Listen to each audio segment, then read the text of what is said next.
Hey everyone, today I'm going to show you how to change your in-game Steam name. Without any further ado, let's get started. First, open your Steam app and log into your account. Once you're logged in, you'll see the main Steam interface with all your games and features. Now, direct your attention to the upper right corner of the screen where you'll see your current username displayed. Go ahead and click on it, and a drop-down menu will appear with several options related to your account. From this menu, select View My Profile. This will take you to your Steam profile page where you can view and manage all your public information that other players can see. Once you're on your profile page, look at the right panel of the screen. You'll notice several options there for customizing your profile. Click on Edit Profile to access the settings where you can modify your personal information and how you appear to other Steam users. This is where you can control everything from your display name to your profile background and showcase items. Now, in the profile editing section, look for the field labeled Profile Name.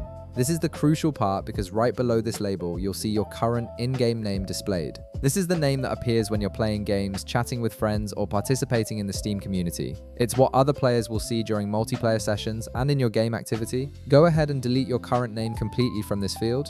Once it's cleared out, enter your new in-game name that you want to use. Choose something that represents you well, since this is how you'll be identified across all Steam games and community features. Make sure you're happy with your choice before moving forward. After you've entered your new name, scroll down to the bottom of the page. You'll see a Save button there. Click on it to apply your changes and update your profile with the new in-game name. The system will process your request and update your information across the Steam platform. And that's it. You've successfully changed your in-game Steam name, and it will now appear in all your gaming sessions and Steam interactions. If this video helped you out, be sure to leave a like, subscribe, and I'll see you in the next one.